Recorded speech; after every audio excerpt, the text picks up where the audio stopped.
Minasyaitanirrajim. Bismillahirrahmanirrahim. Alhamdulillah Rabbil Alamin. Assalatu wassalamu ala asrafil anbiya wal mursalin sayyidina Muhammad wa ala alihi wa sahbihi asma'in. Assalamualaikum warahmatullahi wabarakatuh. At naman doon sa mga hindi pa Muslim, magandang umaga sa inyong lahat. So you're welcome mga kapatid, welcome sa aming Islamic Center. Ito ang lugar ng pagtutuwid sa ating mga kamalian. Itutuwid dito ang ating mga nagagawang mali at gagawin tayo na kapit-kapanabang at magiging ano. Fadal Sheikh, Fadal. Alhamdulillah, alhamdulillah. Okay, mashallah. So, kulo jadid. Aywa. Ada remaining last night. Last night. Aywa, remaining. Yeah. Pi new Muslim, kamastas, pi non-Muslim, hada. Do your best. Yeah, okay.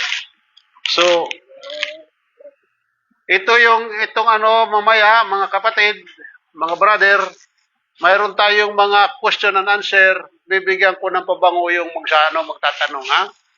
At kapag halimbawa medyo magandang tanong mo, dadagdagan ko ang ano mo. So dito pinag-uusapan natin, totoo, ha?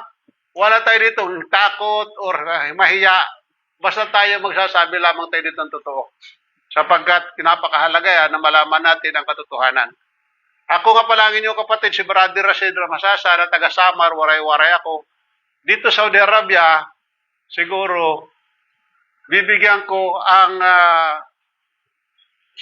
kung sino sa inyong ipinanganak 1987. Sino ipinanganak 1987? Wala. Talaga, mga bata talaga kayo. Mga tutoy pa. So, mahaba pa ang inyong lalakbayin. So, ako pumapalo na dito ng 39, magpo-40 years na ako sa Saudi Arabia. Isa ako sa mga gumagawa ng sasakyan nung araw, nung kabataan ko. At, alhamdulillah, medyo nagkaroon ng kaalaman sa Islam, inaral kong Islam at the same time Christianity. Dati ako Roman Catholic.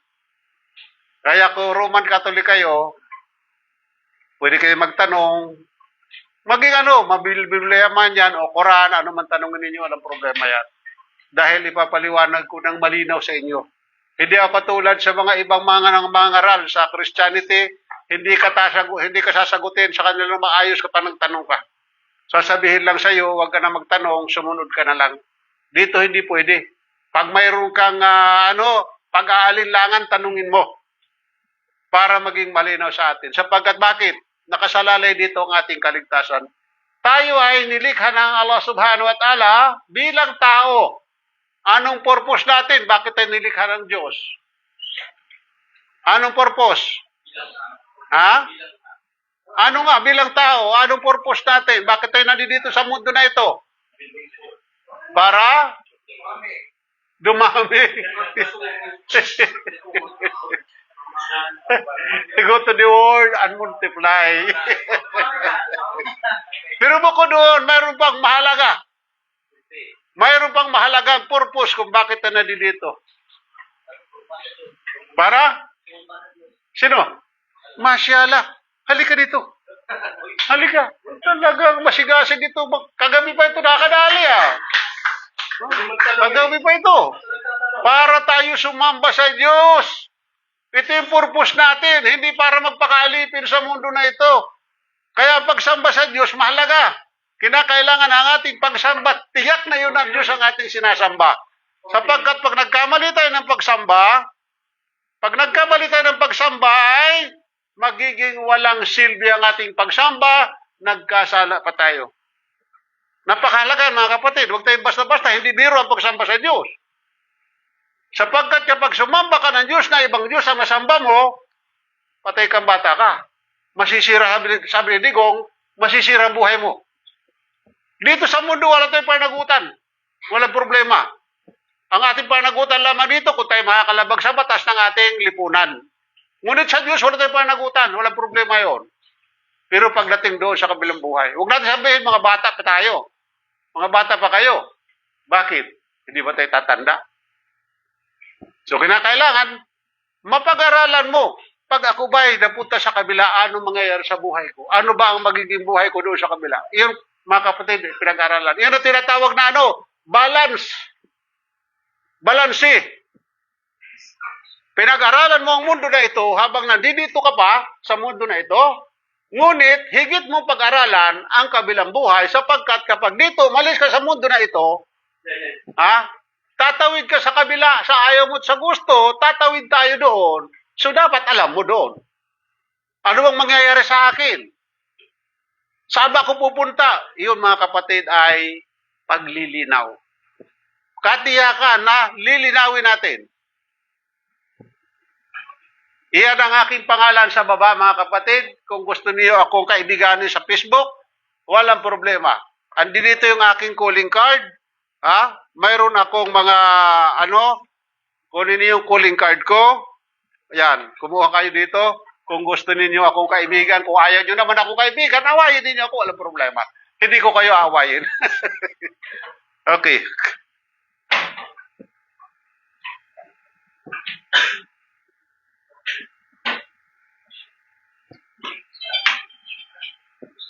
Ano nga ba ang kabuluhan ng buhay? Sa dahilan ang buhay dito sa mundo ay napapagiligiran ng mga pagsubok. Pagsubok, at kadalasay pagkabilanggo sa mga kulturang na ipamana sa atin ng ating mga ninuno. Sadyang mahirap sa tao ang magkaroon ng pagkakataong mag-isip kung ano ang dahilan ng kanyang pagkakalikha o ang dahilan ng maikling pananatili niya dito sa mundo. Naging abala ang tao. Saan? Sa makamundong bagay. Pagpayaman. Maging sikat. Di ba? Alam natin yan. Kaya nagtry tayo sa TikTok. Para tayo, pag natin, ang ating nag-viral, mayroon tayong sahod, mayroon tayong makukuha mula kay TikTok. Pero yan ay makamundo lamang natin magagamit. Napakahalaga na pagkatapos noon sa mundo na ito ay saan tayo pupunta? Nandito tayo sa lugar na yan. Yan, sa loob na yan. Diyan tayo pupunta. Itong ating pinakaiingatan na ating balat. Na minsan hindi tayo kontento, gusto natin maputi. Di ba? Gusto natin gwapo, matangos ang ilong. Gusto natin medyo macho. Kapatid, walang saysay yan. Sapagkat babalik tayo sa lupa kung saan tayo nagmula. Yan ang realidad. Yan ang katotohanan. Hindi mo pwedeng itanggihan at hindi mo pwedeng baliwalain, mga kapatid. Hindi pwedeng baliwalain. Hindi ba sumagi sa ating isipan ang dahilan kung bakit tayo narito sa mundo? Hindi ba naitanong sa ating sarili, bakit ako nilikha at ano ang dahilan ng aking pananatili sa mundo na ito? Hindi ba sumagi man lamang sa ating isipan kung bakit ang tao ay sinilang at binabawian ng buhay, saan siya hantong pagkaraan ng kanyang kamatayan? Hindi natin nagiging balanse ang ating buhay. Dito nagiging balanse, nagiging lang tayo dito sa mundo, focus lang. Ang Islam, mga kapatid, balanse. Balanse. Itong mundo, mayroon tayong parte dito hanggat andi dito pa tayo. Sa mga Muslim, hindi dito pinipigilan na ikaw maging masaya. Hindi pinipigilan dito na magpayaman ka, alam problema. Ngunit, mayroon itong limitasyon, may hangganan. Hindi para magsaya ka, ano gagawin mo? Pupunta ka sa mga beer house, pupunta ka sa mga sabungan, magpapakaligaya ka. Hindi yun, mga kapatid. Hindi ka masaya doon. Hindi masaya. Walang kang kapayapaan. Magiging mapayapa ka lamang kung ang puso mo ay wala kang kagalit, wala kang inggit, wala kang silos, at kontento ka kung ano ang mayroon ka. Huwag natin hangarin kung ano ang wala sa atin. Kung ano yung pinagkaloob sa atin ng Diyos, alhamdulillah, tanggapin mo. Pag mayroon kang tubig, Iinom ka, bismillah. Alhamdulillah. Bakit? Ang tubig, mga kapatid, ay mahalaga sa atin. Kaya nagpapasalamat ka sa Diyos sapagkat ikaw ay pinigyan ng tubig ng Allah subhanahu wa ta'ala. So yun ang dapat bilang tao.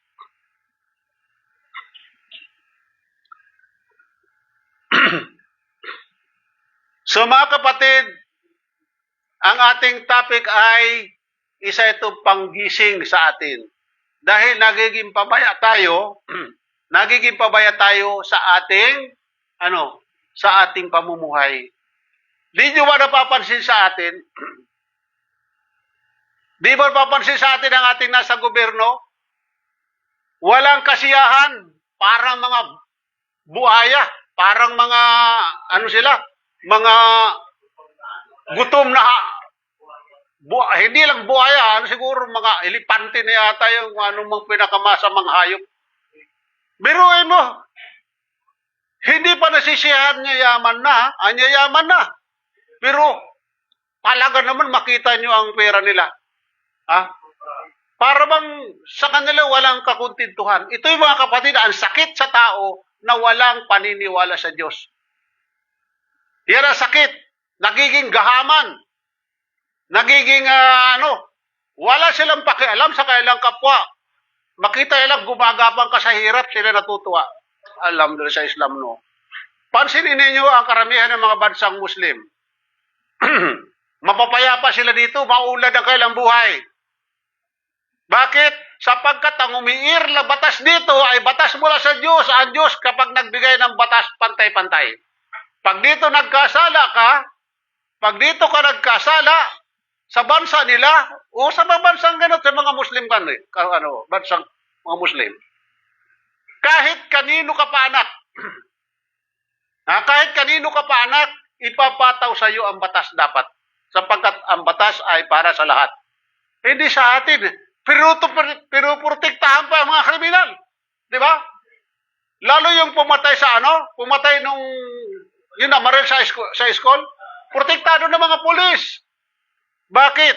Kasi yung kapag halimbawa yan ay nasa labas, hindi magtatagal ang buhay, dudukutin yan. Dahil ang ugali ng mga taga ng mga waray-waray, ganun talaga yan, gantihan. So yun ang ginagawa, pero protektahan nila. Subhanallah. Bakit nila protektahan ay yung mga mahihina, yung mga biktima? Nakakalungkot ang batas sa atin, sapagkat ang batas sa atin ay batas nila Romualdez, batas nila Pangilinan, batas ng mga senador na mga hunghang na mga senador. Subhanallah. Ako'y galit talaga dyan. Hindi naman sa galit ko na Yung akin lamang na ako, nakapapano na lang halimbawa kung ang biktima nito ay ang ating mga anak. Ano magiging damdamin mo? Okay lang kung halimbawa anak mo ang naging Pero paano pag naging biktima ka? Pinapaaral mong anak mo?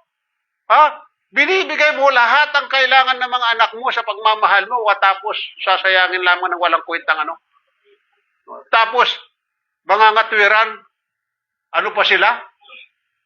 Mga bata pa, wala pa sa tamang edad. Ang 14 years old, 10 years old, ganyan, re-rip na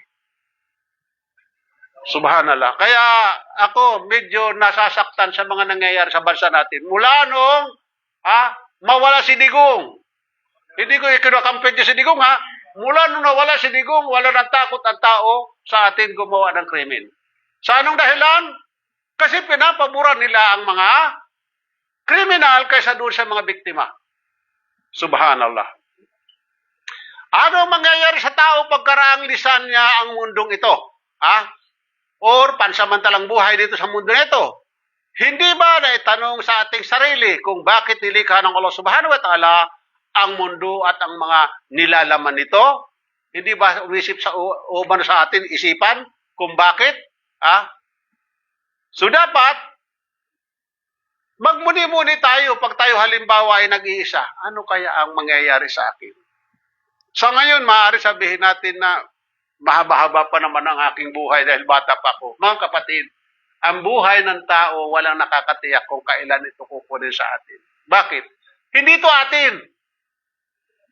Hindi atin ang buhay na ito. Ito'y pinahiram lang sa atin. Kaya nga sa mga Muslim, bawal mong kitlin ang sarili mong buhay. Bakit? Hindi ito sa iyo ipinahiram sa yan. Isasauli natin ito, na ating buhay na ito, sa ating tagapaglikha.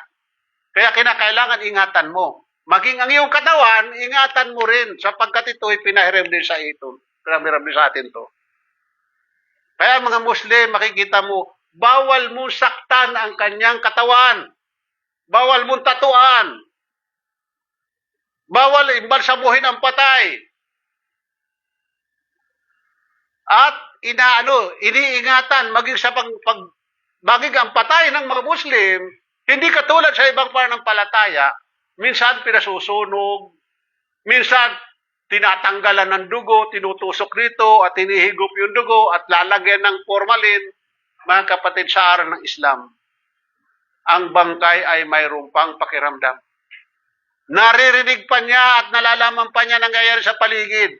Ngunit wala na lang siyang buhay, hindi niya makagalaw na. Pero ang lahat ng yan ay nangyayari pa sa kanya. Naririnig pa, nararamdaman pa niya. Biruin mo, tutusukin ka dito kung halimbawa marinig mo lang yung sagaw ng bangkay ni sa sobrang sakit. Ngayon pala, tusukin ka at higupin yung dugo mo. Tapos injection ka pa ng formalin para hindi ka lang mabulok kaagad. Sa Islam, pag namatay ka sa umaga, kinakailangan ilibing ka sa hapon. Ibalik ka kaagad kung saan ka nang galing. Galing ka sa lupa, kinakailangan makabalik ka kaagad para ang iyong kaluluwa ay maging mapayapa. Hindi yung maligalig ang kaluluwa mo. Kawawang kaluluwa mo, ahabol-habulin yan. Hihintayin na bago ka maging mapayapa. Hanggang sa pag namatay ka sa hapon, kinaumagahan, ilibing ka kagad. Balikan mo kagad, badaliin mo. Hanggat minamadali mo paglibing ng bangkay ng isang Muslim, mas nakakabuti para sa iyo at para sa kanya. Ito ang kaibahan natin, mga kapatid, sa ating relihiyon na ating minana sa ating mga magulang. Sapagkat itong relihiyon na ito, na ating kinagisnan, hindi ito tayo pumili. Hindi tayo pumili niyan. Tayo ay pinilit lamang na tayo ay payakapin sa relihiyon ng kanilang minana rin nila sa kailang mga magulang. Kaya paglabas natin sa napupunan ng nanay natin, how many weeks or months, dadalhin tayo kay padre, dadalhin tayo kay pastor, sasabi ni padre, wiwisikan sa ama ng anak ng Espiritu Santo amin. Sa araw na ito, ngayon ikaw ay Kristiyano na. So nung hindi ka pa binibigyan, ano relihiyon mo?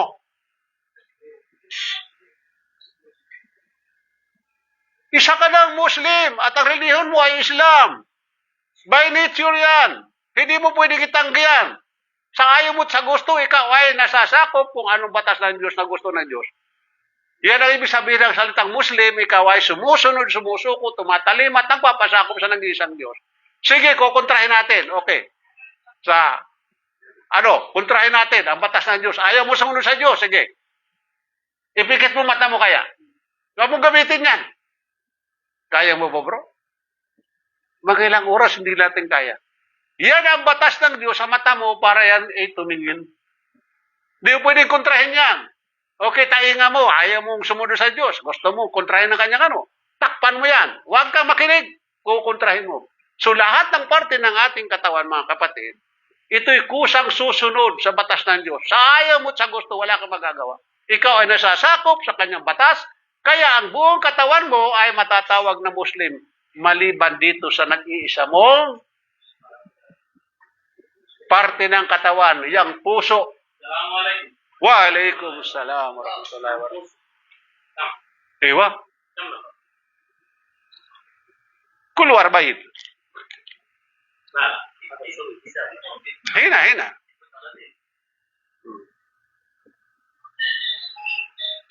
Kamastas arbatas kam. Arbatas. Kamustaso arbatas. Titeshi. Sikta sirin? Wahadoshi. Ya, lah. Titeshi. Titeshi sirin? Talati. Wahado talati. Talati. Wahado talati. Ada pa wahid. Hina, wahid pa. Ada huwa. Iti talati. Ada wara. Iti talati. Ayo. Sawi kam sa talatin. Nah, hina subuto jada. Ay, wakalas. Okay. Asan mungkin ka man ijihad amin. Nafsu. Kalas, okay. Yala. Talatin. Yala, MC. Kung sa talatin. Okay. So, sa atin na punto. Sa atin na putol. Sa puso.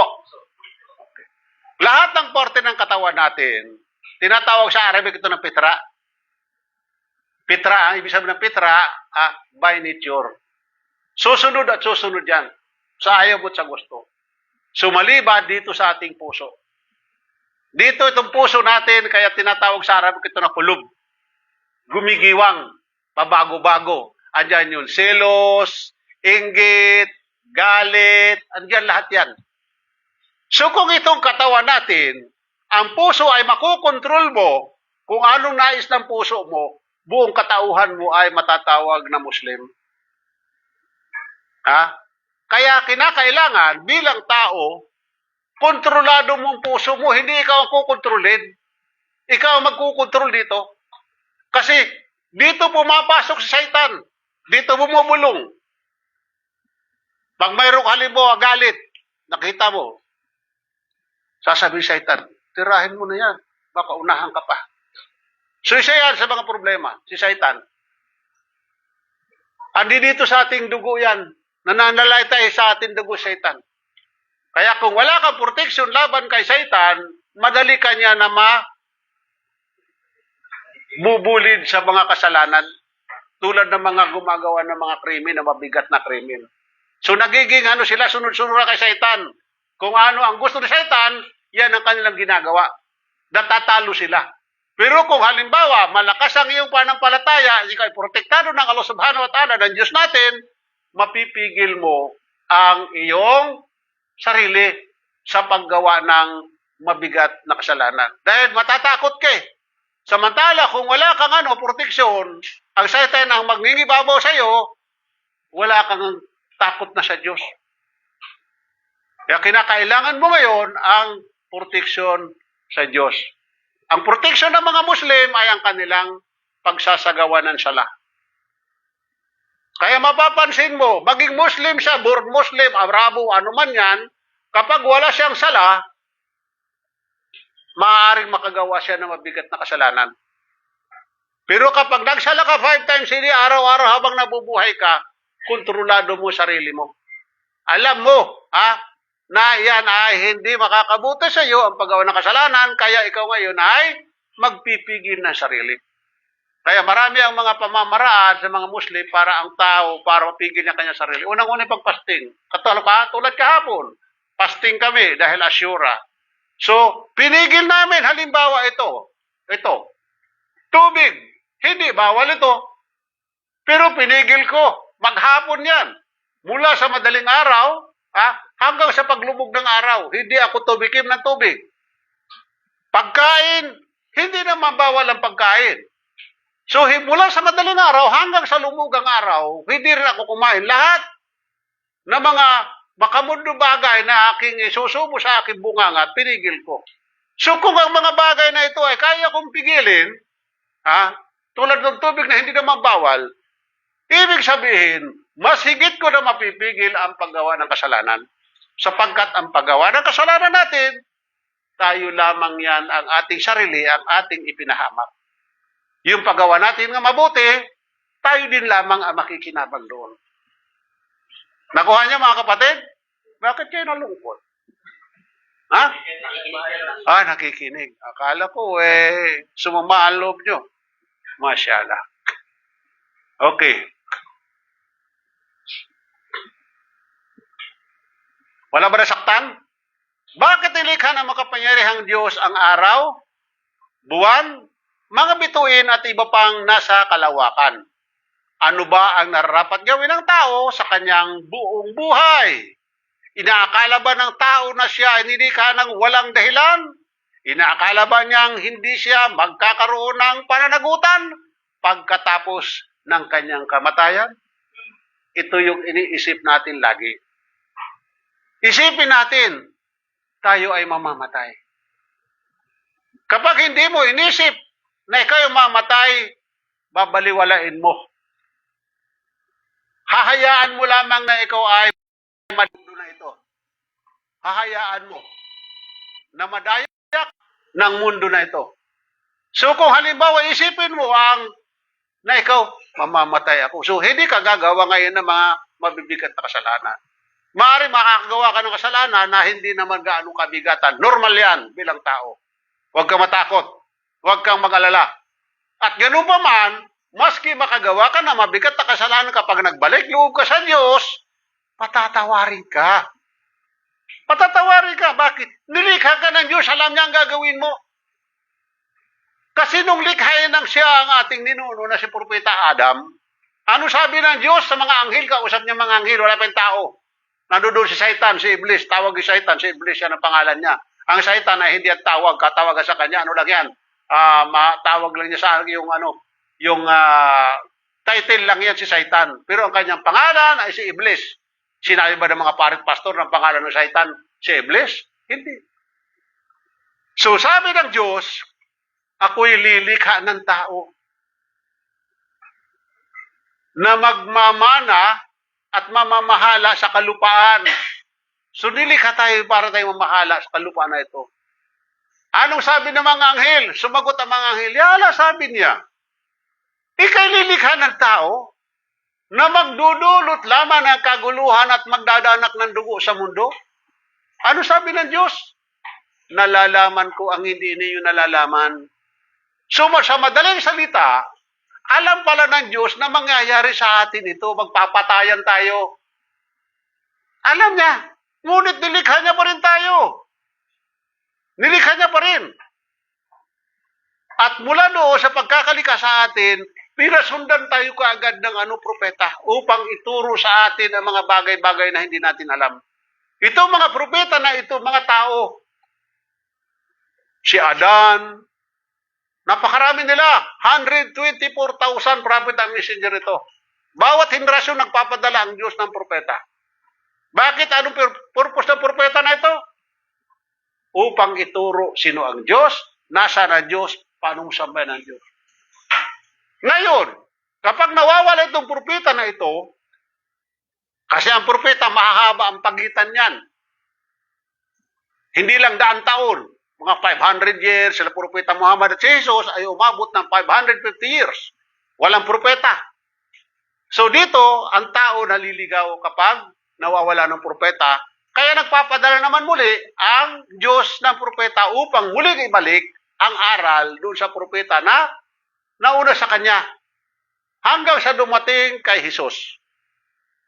Nung pagdating kay Jesus, nung kapanahunan ni Jesus, walang Kristiyano. Walang Kristiyano. At hindi Jesus nangaral ng Kristyanismo. Ano kanyang ipinangaral? Kung anong ipinangaral ni Moses, David, Solomon, yun ang kanyang ipinangaral. Ang sumamba sa nag-iisang Diyos. Kaya si Jesus kapag sumasamba sa Diyos, hindi nangunguros. Ibig sabihin, hindi siya Kristiyano. Hindi rin sumasayaw at kumakanta. Nagpapatira pa sa lupa. Kapag siya sumasamba, sa kanyang tinawag na ili, lama sa baktani. Mababasa natin niya sa ating Biblia. Marcos 14:35. Mateo 26:39 sa Bagong Tipan. Napakalinaw naman eh. Bakit pagdahuli nung mawala na si Jesus, sinamba natin? Samantala nung kanyang panahon, wala sumasamba sa kanya. Nung mawala na si Jesus, 100 years mahigit, sinamba siya. Kaya muli, nagpadala naman ang Diyos ng propeta. Final na prophet, si Propeta Muhammad SAW. At dito ibinigay ng Diyos ang huling batas. Final, wala nang iba. Ay sabi niya, Bismillahirrahmanirrahim, Al-yawma akmaltu lakum dinakum, wa atmamtu alaykum nimati' wa raditu lakumul Islam madina.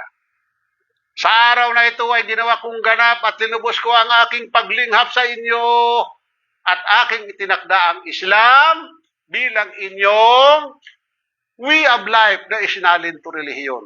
Malinaw na nabanggit sa banal na Quran. Mayroon diyang Quran, mamaya pwede kayong magbitbit. Yan, mga babasahin na yan, libre lahat yan. Walang bayad yan. Mamili kayo dyan ang gusto niyong basahin. Huwag niyong hayaan na kayo ay madiktahan ng inyong pananampalataya. Huwag niyong hayaan. Kayo mismo ang magsaliksik. Kayo mismo ang tumuklas ng inyong kaligtasan. Dahil kayo lamang ang mananagot. Kaya mula doon, sabi niya, Bismillahirrahmanirrahim, wa man yabtagi garal Islam dinan falan yuqbala minhu wa huwa fil akhirati minal khasirin. Ang sinumang magtayo or magtatag ng relihiyon maliban sa relihiyong Islam, ito'y hindi tatanggapin sa kanya at sa darating na araw ng paghuhukom, kabilang siya sa mga magiging talunan. Saan pupunta kapag naging talunan ka? Impyerno ang bagsak mo kapag talunan ka at hindi tanggapin ang iyong relihiyon. Sapagkat dalawa lamang ang ating patutunguhan, mga kapatid. Paraiso lamang at impyerno, hindi totoo ang tinatawag na purgatorio. Walang purgatorio. Hindi ito nasusulat sa Biblia. Kaya nakakalungkot lamang, tayo pinapaniwala na mayroong purgatorio. Gayong wala naman sa aral sa Biblia. So sino ngayon ang ating susundin? Yung nagsulat ng Biblia o si Jesus? Subhanallah. Nakakalungkot. Okay?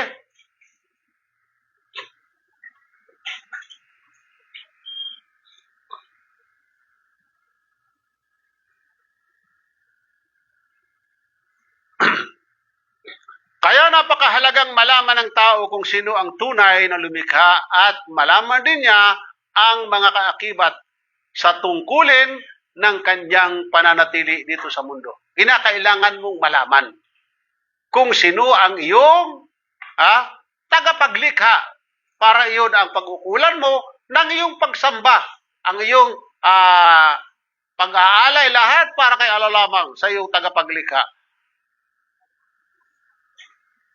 Tao, bakit ka narito sa mundo? Ito yung kanina pa natin pinag-uusapan. Bakit ka narito? Ano ang dahilan?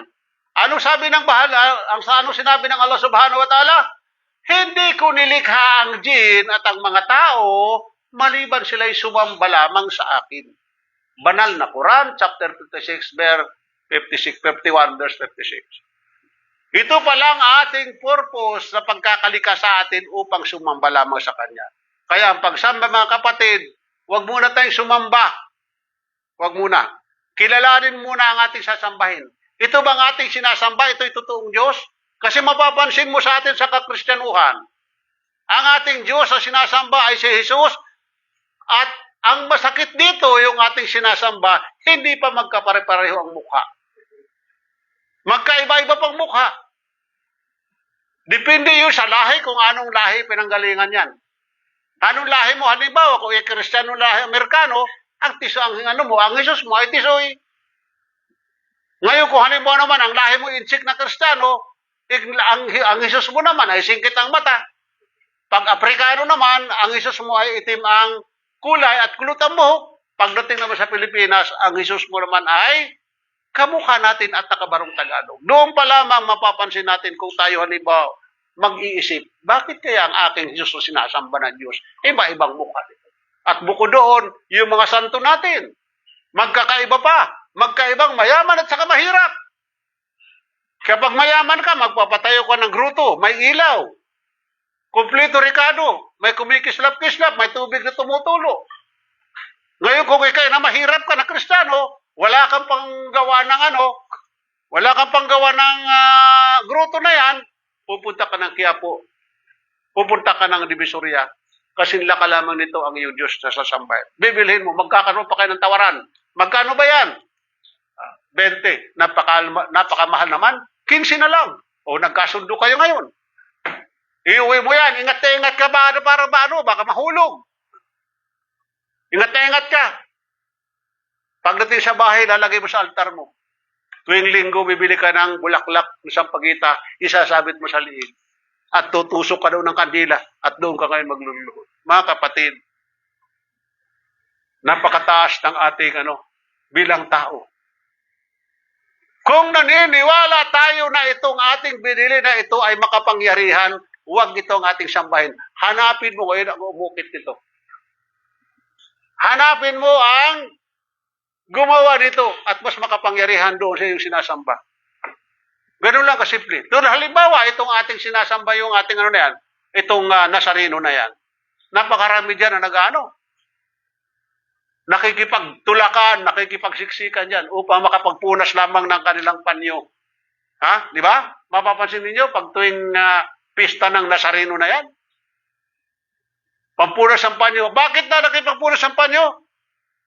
Bakit daw? Dahil daw ayan ay nagpapagaling. Tanggap ko yan, wala problema bilang Muslim. Kung totoo yan. Bakit kapag halimbawa hindi dinala yan doon sa mga ospital? At doon, mas maraming may sakit. Halik-halikin mo yan doon. Kung gumaling yan, ako'y isa ka mga kasama doon sa magkikipagtulakan dyan sa Nazareno. Mga kapatid, huwag tayo papayag na tayo ay madadaya. Dahil kapag tayo ay pumayag ng ating Diyos sa sinasamba, nilikha lamang ng ating kapwa. Kapatid, mag-isip tayo. Ang Diyos natin ay tagapaglikha, hindi siya nilikha. Siyang lumikha ng langit at lupa ang iyong nagagawa. Mabigat. Pinakamabigat sa lahat ng kasalanan na iyong nagagawa. Sa anong dahilan? Biruin mo, lahat ng kailangan mo sa mundo na ito habang nandito ka. Mula sa Kanya, tubig, araw, liwanag, karagatan, lahat ng kailangan ng mundo na ito. Para sa iyan, lahat ipinagkatiwala sa iyo ng Diyos. Pagkatapos, sa iba kasasamba. Maging sa magulang natin, sa tatay natin. Tingnan natin. Matapos tayo mapag-aralin. Nung mayroon na tayong kakayanan, saka tayo ngayon, ibang tatay ang ating kinilala. Ano kayo mangyayari sa magulang natin? Ano kayo mangyayari sa tatay natin? Gagawin sa atin? Baka pukpukin ang ulo natin ng martilyo. Hihingi ka ngayon ng mana mo. Tay, nasaan yung mana ko? Sasabihin yung tatay, bakit? Sino ba kinikilala mong tatay? Ako ba? Doon ka humingi sa kinikilala mong tatay. So, ganun kapatid ang ating Diyos. Siya ay mapagpatawad. Ngunit nagpaparusa din ang ating Diyos sa kasalanan, lalong-lalo na ang pagtatambal sa Kanya, sa pagsamba. Huwag tayo magtatambal, mga kapatid. Okay.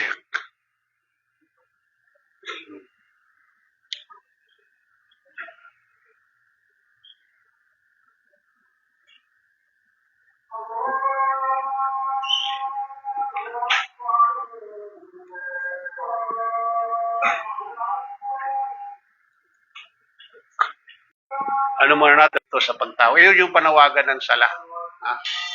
Yung panawagan ng sala. Tawagan mo nga siya, no?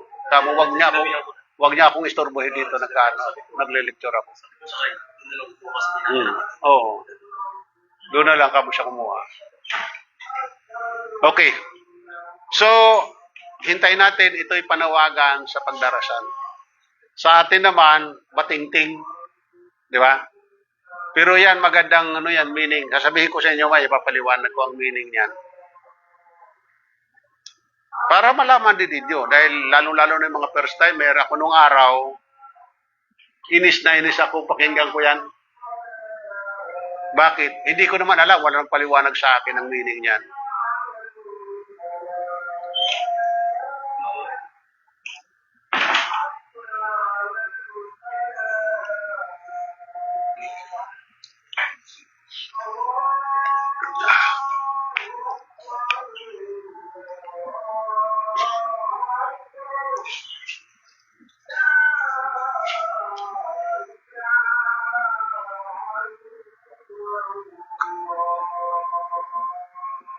Okay, iyon ang panawagan ng pagsasagawa ng sala. Ngayon, kung halimbawa kay Muslim, narinig mo yan, mag-prepare ka na. Dahil ikaw ang tinatawag noon. Ang ibig sabihin noon, Allahu Akbar, si Allah ay dakila, si Allah ay dakila. Ashhadu an la ilaha illallah, ako'y sumasaksi na walang ibang Diyos na karapat-dapat sambahin maliban kay Allah. Hayya ala sala, hayya ala sala, halina kayo magsala. Tinatawag ka magsala. Hayya halal pala, halina kayo sa tagumpay. Halina kayo sa tagumpay. Allahu Akbar, Allahu Akbar. So yan ay magandang pakinggan yan, magandang meaning kung naintindihan lamang natin. Inshallah. So yan ay bilang pagpapaalala sa iyo bilang Muslim na halina kayo magsala kayo sapagkat ang pagsasala ay makukuha ka dito ng tagumpay at ang gantimpala mo dito ay kapag nagsala ka sa masjid, mayroon kang 27 points. 27 points or percent. Kaysa doon sa bahay ka lang na 1% lamang. Kaya ang karamihan ng mga Muslim nagmamadali na pumunta ng masjid sapagkat mas gusto na ang reward, mas malaki. Katulad din sa trabaho natin. Siyempre, namimili tayo ng natin, trabaho natin, malaki sweldo. So, ganun din. Ang ating sala, ito ay nakapaloob dito ang lahat ng ating mabuting gawa. Kaya kung mayroong Muslim na nagsasabing Muslim siya, hindi naman siya nagsasala, walang kwenta ang kanyang pagiging Muslim.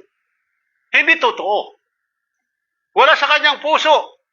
Kaya kailangan ang Muslim at Islam ay magkasama. Ang Islam ay batas, ang Muslim, yung sumusunod sa batas. Hindi po pwede na Muslim ka lang, hindi ka naman sumusunod sa batas. Ibig sabihin doon, ikaw ay mapagkunwari lamang. Muslim sa iyong dila, wala naman sa puso mo ang Islam.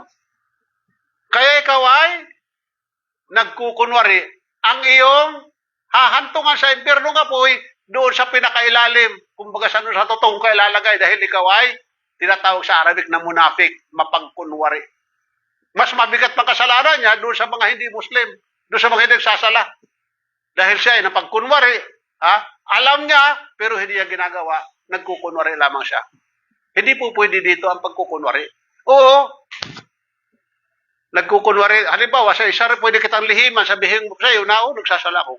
Pero, ang Allah subhanahu wa ta'ala, ultimo ating iniisip, alam niya. Nasa puso natin, alam niya. Maging ang bilang ng ating buhok na yan, alam ng ating tagapaglikha. Kaya kinakailangan, totoo tayo mula sa ating puso. Sapagkat tinitingnan ng Allah subhanahu wa ta'ala, hindi yung ating itsura, kundi ang ating puso. Hanggang sa kakatotoo. Totoo ba, sabi mo, mahal ko ang Diyos. Hanggang salita lang ba yan o totoo? Kinakailangan maging maingat sa ating mga hakbang.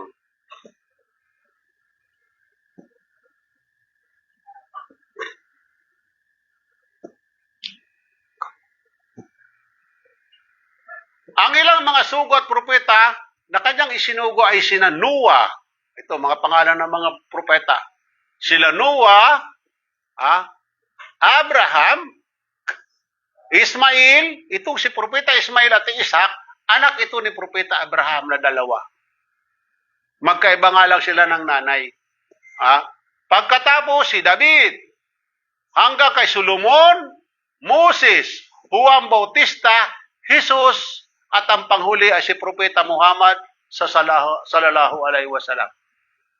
At magkakatulad ang kanilang mensahe, sundin at ipinag-utos ng Allah subhanahu wa ta'ala na sambahin lamang siya, gumawa ng mabuti, nang sa gayoy makamtan ang paraiso na kanyang ipinangako.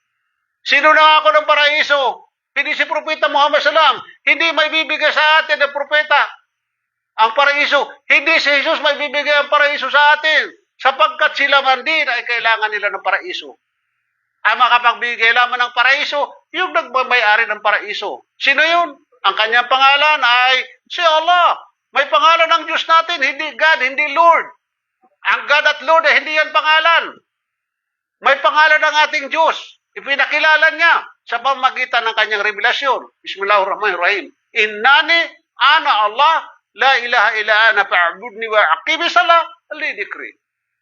Sabi niya, katotohanan ako si Allah at wala ka ng ibang Diyos liban sa akin, kaya't ikay mag-alay ng sala bilang pag-aalala sa akin. Ito palang purpose kung bakit tayo nagsasagawa ng sala upang ipaalala or maalala natin ang Allah subhanahu wa ta'ala. Paano kung hindi ka nagsasala? Hindi mo naalala ang Diyos.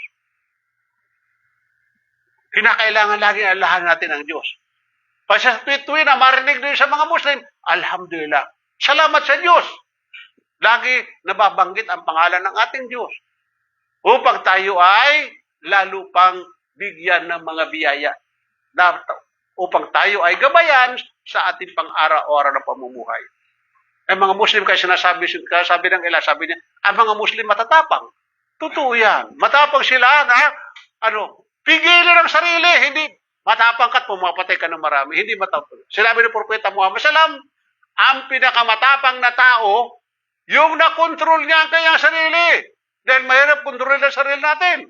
Yun daw ang matapang, sabi ni Propeta Muhammad Salam. Pero pag hindi mo pala nakontrol ang sarili mo, isa ka palang duwag. Yun ang sabi ng Propeta Muhammad Salam. Allahu Akbar. Napakaganda ng aral ng Islam kung ito isa sa buhay lamang ng bawat Muslim. Alhamdulillah. Ganun pa man, normal lamang yan ang Muslim tao, nagkakamali at nagkakasala, gumagawa ng mga kamalian, ngunit sila naman din ay pwede patawarin ng Allah Subhanahu wa Ta'ala sapagkat sila ay hindi sumasamba sa iba. Ang kanilang kasalanan, panagutan lang sa kabilang buhay. At pagkatapos sa libaw ng kanilang panagutan na nila, sila naman ay makakalabas din insyaAllah. Sabi ng Propeta Muhammad Salam, ang pinakahuling lalabas sa paraiso o sa impyerno na tawag nito na ipapasok sa paraiso, magugulat. Magugulat siya. Sapagkat pagkakalooban sa kanya ng 10 times sa nilalaman itong mundo na ito. Paraiso, Allahu Akbar. 10 times sa nilalaman itong mundo. Magkaroon ka lang dito sa mundo ng isang pulo. Isa ka na sa pinakamayaman. Paano pa kaya kung 10 times sa nilalaman ng mundo na ito? Allahu Akbar. So mga kapatid, ayan ang ating magiging topic dahil abutin tayo ng sala. Mag-question and answer tayo ngayon sapagkat para hindi tayo masyadong tanghaliin. So meron tayong mga pabango dito. So, sino ang unang magtatanong? Doon sa mga hindi pa muna nagtanong yung wala kagabi. Doon muna sa mga hindi pa yung mga kagabi. Yung hindi kasama kagabi. Yung mamaya, pwede tayo magtanong. Yung mga nagtanong na kagabi, walang problema. Pero unahin muna natin yung hindi pa nagtanong, yung mga bagong ngayon. Dito tayo sa unahan. Yes. Ano lang po, sa Katoliko, yung may Bible, Yes. isa lang po bang nilalabas? Magkaiba. Magkaiba sila.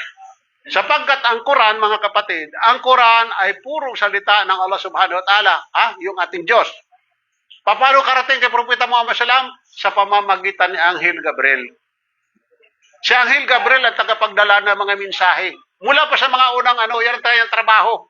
Yung maghatid ng mensahe mula sa Diyos through sa propeta, kung sinong propeta ang kanyang paghahayagan. Kaya itong mga propeta na ito, mayroon silang kaalaman patungkol sa Diyos. Kaya nga sila pa nagdarasal, wala naman naging Kristiyano sa napakaraming propeta na inabot ang 124,000. Wala naman naging Kristiyano. Lahat isa sila ang kanilang reliyon at yung tinatawag sa Arabic na Islam. So hindi natin naintindihan yung salitang Islam. Ang ibig sabihin sa salitang Islam ito ay batas, panuntunan ng buhay na naaayon sa kagustuhan na nag-iisang Diyos.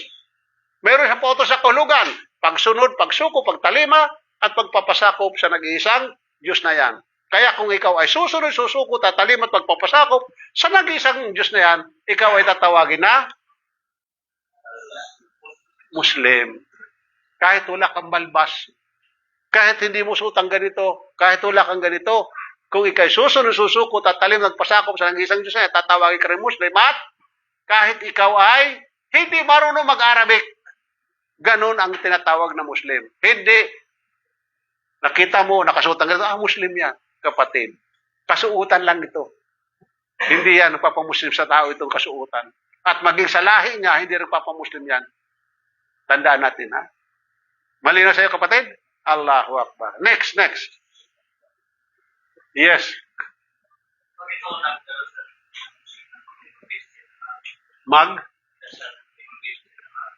Ang tanong ko rin, babalik ko sa iyo. Ilang beses kumakain? 3. So ilan ang katauhan mo? Isa lang? Sigurado ka? Mayroon tayong 2 katauhan, kapatid. Physical at saka yung espiritu mo. Paano pinapakain ang iyong espiritu? Hindi naman kumakain ng noodles yan, saka itlog. Ang pagkain ng ating kaluluwa, yung ating dasal or sala, tinatawag na Arabic na sala. Ang dasal at saka sala, sa non-Muslim, magkaiba.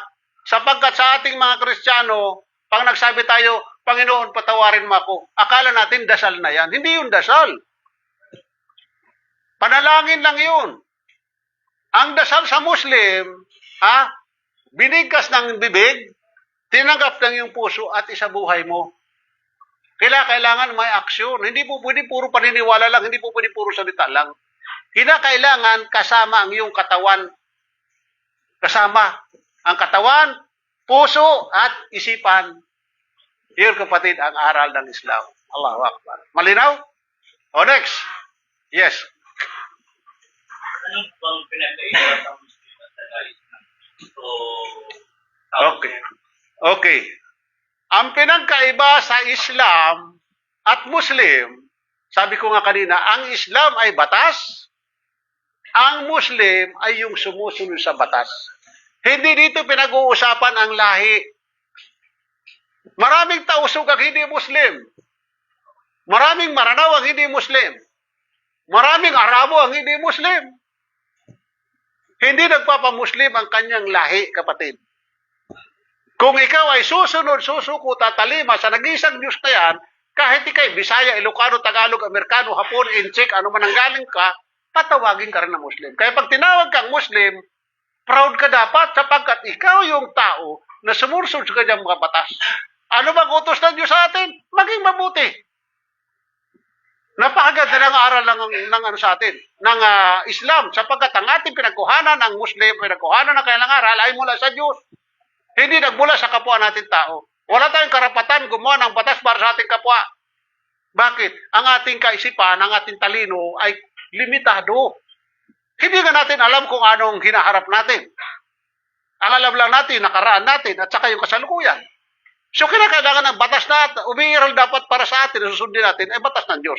Sapagkat ang Diyos, alam niya mula sa ating simula, hanggang sa kasalukuyan, hanggang sa libingan, hanggang sa dumating ang araw paghuhukom, alam ng Diyos ang batas.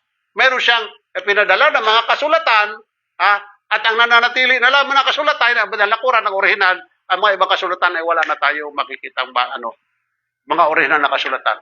Hindi naman Biblia ang pinadala ng Diyos.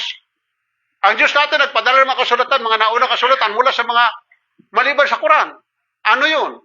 Suhop na pinahayag kay Propeta Abraham, tinatawag na suhop o Eskolor Abraham. Hindi Biblia yun. Pagdating kay Moses, ipinagkalob sa kanya ang tinatawag na Tura o Taurat. Nakapaloob ng 10 utos. Anong 10 utos? Anong laman? Huwag kayong magkakaroon ng ibang Diyos sa harap ko. Huwag kayong gagawa ng anumang inanyuan, kawangis man ng anyo, sa langit, sa lupa, sa ilalim ng tubig. Anong ano yun? Exodus 20:3-5. Huwag daw gumawa. Anong ginawa ng ating mga parent pastor? Hindi lang gumawa, bagkus sinamba pa natin. Kaya nakakalungkot na tayo ay, ang ating pananampalataya bilang Kristiyano ay matibay tayo sa totoo lang. Matibay. Dito ay basta-basta natitinag. Ang problema sa atin ay, hindi muna natin inisip na, ito ba ay tama? Kasi kung tama, walang problema pagpatuloy mo.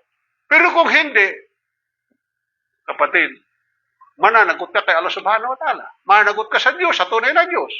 Sapagkat ipinagbabawal ang paggawa nga sa paggawa pa lang. Pero ang nangyari sa atin, sumamba pa tayo.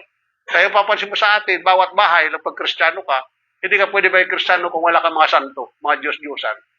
So ang ating relihiyon na minana, hindi ito relihiyon ni Jesus, yan ay relihiyon ng mga pagano. Okay? Malinaw kapatid? kung nagaling dito sa amin, kung magpaligid sa kailangan ko ba pag-aralin mo muna yung Islam bago ka Una muna, kailangan pumasok ka muna. Pagkatapos ay kinakapasok na, unti-unti mong aralin. Walang kaibahan nito, halimbawa ay kay gusto maging abogado, magpapa-enroll ka muna. Halangan naman, diretso ka na mag-aral sa pag-abogado.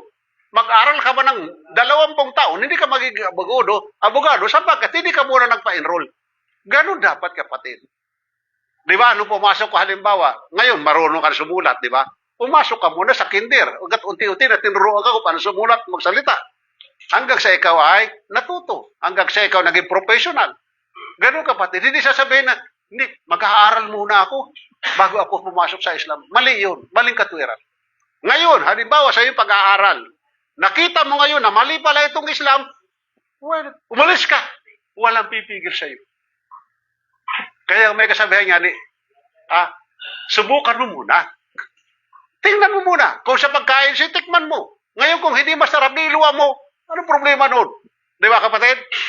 Halimbawa, ako nabigay ngayon ng ginto. Ito ginto. Gusto nyo? Sasabihin, fake yan. Ayoko niyan, fake yan. Ay, paano kung totoo? Tanggapin mo muna. Ngayon, suriin mo. Fake pala ito. Itapon mo lang. Ganun lang naman kasimple, kapatid. Logic lang. Okay, kapatid? Malinaw sa'yo? Allahu Akbar. Yes.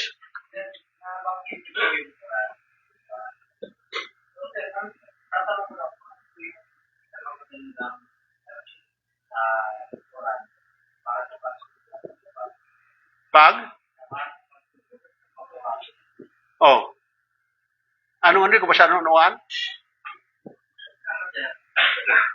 Anong pinakamagandang aral mula sa Quran na nagbibigay sa'yo? Okay. Nako. Ang lahat ng aral na yan ay nagmula sa Diyos. Kaya lahat ng aral na yan ay mabuti. Aralin mo Quran sapagkat yan ay manual ng buhay mo. Yan ang manual. Kung ang cellphone na ito mamaya, yung makakuha nito, pag ito ay nakuha niya, una niya muna titignan ang manual, di ba? Una mo na titignan ang manual. Kasi kapag hindi mo titignan ang manual at ipurit mo ka agad yan, baka masira ka agad ang gamit mo. So bilang tao, mayroon tayong manual. At ang manual natin, mula sa ating tagapaglikha. Sa manufacturer natin. Sino manufacturer natin bilang tao? Ang ating Diyos, na si Allah Subhanahu wa Ta'ala. Kaya nagbigay siya ng manual para sa tao, para ang tao alam niya kung paano siya kumilos, paano siya magdasal, paano siya manamit, paano kumain, paano matulog, paano magtrabaho. Lahat ng kapatid, mayroon yan manual. Kaya pag pinag-aralan mo ang Quran, yung manual mo, ikaw ay sigurado, kapatid.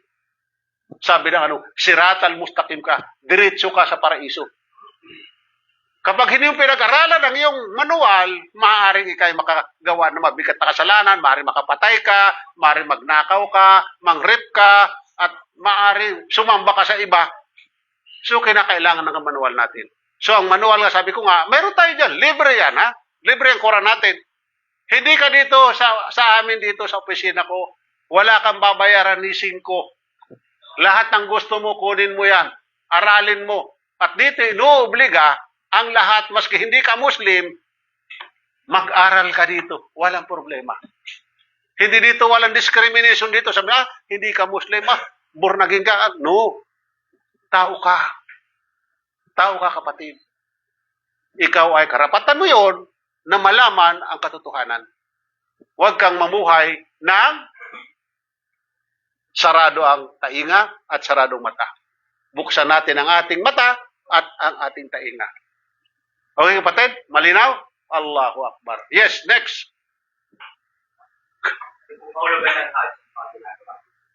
Ang Hajj, mga kapatid, ito ay kasama sa 5 haligi ng Islam. May 5 haligi ng Islam. Una ay ang tinatawag na shahada or sa pagsaksi. Binibigas ang ganito, asyhadu an la ilaha illallah wa asyhadu anna Muhammadan abduhu wa rasuluh. Pangalawa ay ang sala. Pangatlo ay ang zakat or charity. Pang-apat ang sum or fasting. Pang-5 ay ang Hajj. Itong Hajj na ito, once in a lifetime lamang ito. Itong Hajj na ito ay upang gunitain mo, upang maglakbay ka doon sapagkat ikaw ay inutusan na maglakbay sa Makkah bilang paggunita kung paano si Propeta Abraham at ang kanyang asawa na si Propeta na si Hagar at si Propeta Ismail inutusan ng Diyos para magpunta. Marami ang mga propeta ang nagpunta diyan at ang ilan ay diyan na rin nabutan ng kamatayan. Ang lugar na yan ay banal at ang sentro ng mundo. Allahu Akbar. Kapag nakarating ka diyan, doon makikita yung mga historical ang footprint ni Propeta Abraham, makikita mo doon, nakasabak sa bato, tinuntungan niya upang itayo ang Kaaba, at doon iinom mo ang tubig, na mula nung isilang, mula nung dahil si Propeta Ismail na bata pa lamang, na wala siyang mainom noon, nag-iiyak siya, nagsisisipa siya, at bubukal sa kanyang paanan ang tubig na 1,000 years hanggang ngayon nananatili na bumubulwak pa rin na iniinom ng milyon-milyon na hindi maubos-ubos. Yan ay mga tunay na miracle, kapatid. Hala, Akbar. Sige, okay. Nabigyan ka na, bro? Next. Okay, dito, kabila.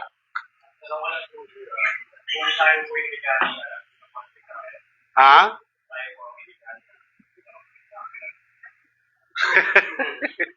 Sala, titanong mo ah. Si Allah ay walang simula at walang wakas. Kaya kung ang tinatawag mo na Diyos ay mayroong lumikha, hindi tunay na Diyos yan. Ano sabi ng Diyos? Banal na Quran. Bismillahirrahmanirrahim.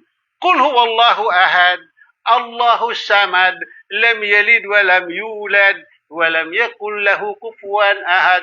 Chapter 112, verse 1 to 4 sa Banal na Quran. Ito yung kanyang katangian, Surah Al-Ikhlas. Sabihin mo, Muhammad, si Allah ay nag-iisa. Si Allah ay walang pangangailangan ng makamundong bagay. Ang lahat ng kanyang nilikha sa kanya umaasa. Hindi siya nagkaanak at hindi pinanganak. At walang anuman ang sa kanya ay may halintulad. Kaya mga Muslim, pag sumasamba sa Diyos kay Allah, walang anyo, walang larawan. Bakit? Kasi wala pang nakakita sa Diyos. Maging si Adam, na siya'y nilikha ng Diyos sa pamamagitan ng kanyang mga kamay, hindi niya nakita ang Diyos. Sa anong dahilan? Ayaw ba ng Diyos magpakita sa atin? Kapatid, hindi natin makakayanan ang nakaharang na liwanag sa kanyang muka, ang sabi ng propeta Muhammad. Ang lahat ng abutin nito ay tutunawin. Ngayon, sige, sasabihin mo, nakita ko Diyos ko, walang problema. Ngayon, anong oras pa lamang? Lumabas ka, titigan mo araw. Kaya ba titigan? Bakit? Ba't hindi kaya? Kung ang araw na nilikha lamang ng Diyos, hindi mo kayang titigan, paano pa kaya ang lumikha sa araw? Kinakailangan maging malinaw sa ating kapatid.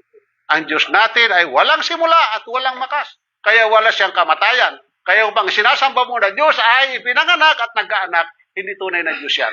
At kung ang Diyos mo ay namatay, pinako sa cross, kapatid, hindi totoong Diyos yan. At tunay nga naman sa araw ng Islam, kinakailangan maging malinaw sa atin na si Jesus ay hindi Diyos, bagkus siya, hindi rin anak ng Diyos, siya ay propeta sa kanyang lahi na pinanggalingan. Anong lahi ni Jesus? Kapampangan ba? Bisaya? Ilocano? No. Ang kanyang lahi ay lahing Israelitas. Doon lamang siya pinadala ng Diyos. Hindi katulad kay propeta Muhammad SAW na ipinadala siya sa lahat ng sangkatauhan. Magmula hanggang sa mawala na ang mundo na ito, hindi na magpapadala ang Diyos ng propeta. Sa kanya na ibinigay ang huling batas, ang final na batas ng Diyos, na gusto niya para ipamuhay natin bilang tao. Malinaw kapatid? Allahu Akbar. Next. Yes.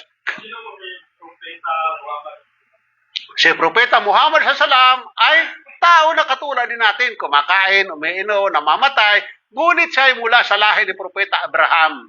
Sa kanyang anak na si Propeta Isaac, si Propeta Ismail. Sa pangalawang asawa ni Propeta Abraham. Sumula kay Hagar at pinanggalingan ng kanya lahi hanggang kay Kedar. Itong lugar na ito, ang lahi ni Propeta Muhammad SAW, hanggang sa siya lumabas bilang inapoint siya o pinili siya ng Allah Subhanahu wa Ta'ala sapagkat ang Diyos, pumipili siya ng mga lahi pinanggalingan, hindi basta-basta kung kanino lahi lang pinakuha. Ang lahi ni Propeta Abraham ang pinakamaraming pinagkuhanan ng propeta. Sapagkat si Propeta Abraham ay isa sa mga kinausap mismo ng Diyos, nakakausap ang Diyos, pero hindi nakikita. Malinaw? Yes, sandali. Nabigyan na ba? Dito muna tayo sa gilid. Ito, kanina pa talaga. Sige, kapatid. Ano po ba ang kahulugan ng Ramadan? Ang Ramadan, ito ay buwan ng Ramadan sa ikasyam ng buwan ng Arabic calendar.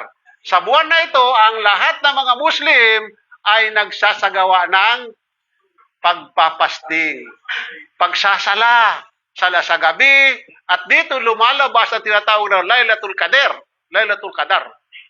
Yung last 10 days noon, sabi ng Propeta Muhammad SAW, ang iyong sala na isa, katumbas ng 1,000 buwan.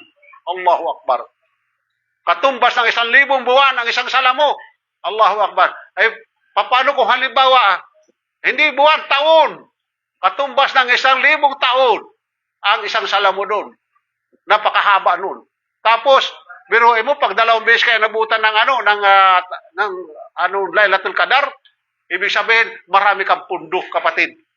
Yan ang kagandahan. Kaya yung iba, pag halimbawa, inabutan, nakapagano ko, marami akong pundo, hindi mo na ako magsasala. Maling katwiran niya, kapatid.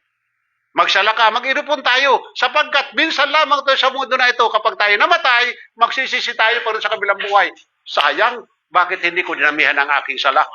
So, lahat, puro pagpakabuti ang ating gawin dito sa mundo na ito, hanggat nandito sa wantalahin natin. Huwag tayong gumawa ng masama, sapagkat ito is laban sa ating sarili. Puro mabuting gawin natin. Pagtulong, kung meron tayo tutulong, sa kapatid, banggitin lamang sa Muslim, pagngiti pa lang, meron ka ng reward. Ngingiti ka lang. Kaya wag mong ugali magsisimangot. Bakit pa nagsimangot ka, ang kalabasan mo, magkukulubot ang mukha mo, maaari makalbo ka, o kaya mamuti ang ulo mo. Ngiti lang, kahit kwadrado mukha natin. Matuwa tayo at meron tayong mukha. Kung itlog na walang mukha, tanggap niya itlog siya eh. Tayo pa kaya na tao, may mukha. Di ba? Alhamdulillah. Next. Yes. Bakit kailangan ng mag-fasting ang Muslim? Pwede naman kumain pagkatapos magdasal. Ang fasting, kapatid, ay napakahalaga upang subukan mo ang iyong sarili na pigilin ito sa mga makundong bagay. Ito ay batas ng Diyos. Batas ng Diyos itong fasting na ito. Tulad ko, halimbawa, kahapon namin, nag-fasting kami. Volunteer na fasting ito. Gawin mo hindi, walang problema. Upang masanay kami ang aming sarili sa pagpigil. Para mapigil namin ang aming sarili. Kaya sabi ko nga kanina, ikaw ang pumigil ng iyong sarili, huwag ikaw ay mapipigil ng sarili mo. Sapagkat kapag nakontrol ka ng sarili mo, kapatid, sira ang buhay mo. Sira yan. Sapagkat ang sarili natin, walang ibang gusto nito, kundi puro layaw, kaligayahan, makamundong bagay. So pigilin mo siya para magtagumpay ka. O kapatid, next. Ang tanong po, sa Quran po ba, meron mga typos or sa Bible?